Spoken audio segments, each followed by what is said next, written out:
arrival in the United States process is like. Some of you might have had a sleepless night last night thinking about becoming a citizen today. But you should be very proud of your accomplishment, and I'm proud that you made the choice to become United States citizens.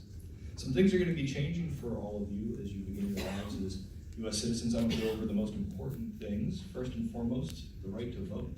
Now, some of you may come from countries where voting was either not allowed at all, or maybe it wasn't allowed for everybody, but in the United States, if you're 18 years or older, and a U.S. citizen, you can vote in all of our elections, and contrary to what some people might think, there is more than one election every 4 years. There are primaries every spring and general elections every fall. We've got one coming up in November, and we've got a special organization here today that's going to speak a little bit later on and also give you the opportunity to register to vote before you leave today, so I hope you take advantage of that opportunity. Another item, I'm sure many of you still have friends and family members who are residing overseas. You will need to get a U.S. passport if you're planning on traveling internationally as a U.S. citizen. If you were watching the slide presentation at the beginning, you would have seen that you can make your application at most post offices. It does take about 6 weeks to get a passport through that process.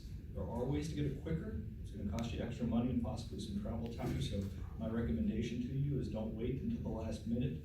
Apply for a passport, that way you have it on hand in case you need it. The last item I have is something that's going to be different, is one day, possibly soon, possibly in the distant future, you're going to go to your mailbox, and you're going to have a letter inside that has big bold letters on it that says juror summons.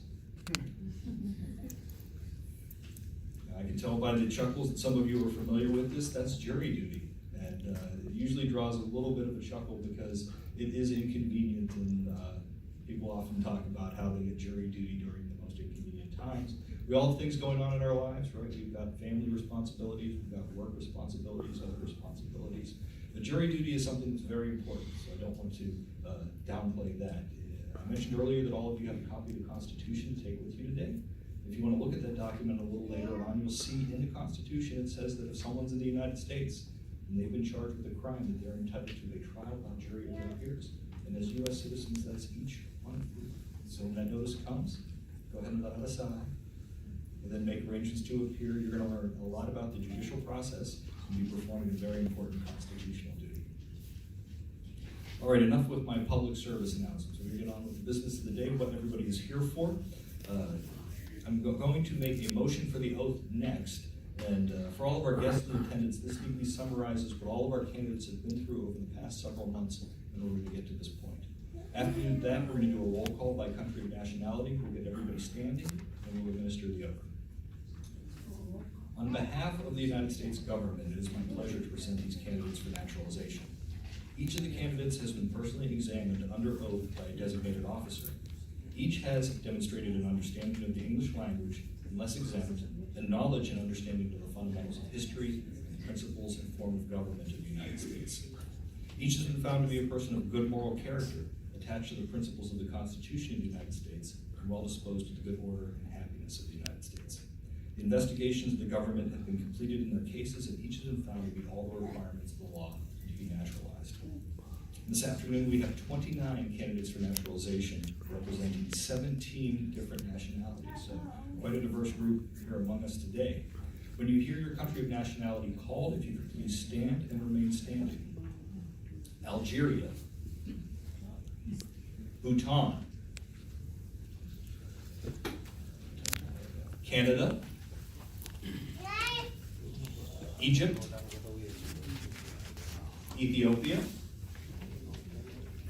Fiji, Germany, India, Mali, Mexico, Philippines, South Korea, Sweden, Syria, Ukraine, Vietnam, Greece. Vietnam. I didn't miss anybody. Did anybody call? Friends and family members, I invite you to come to the front or sides of the room at this time to get into better positions to take photos or videos. Đang quay phải không? Đang quay cho mà đang quay nha, đang quay. Quay á, quay cho mày. Again, if you want to keep the program out to follow along, you are welcome to do so.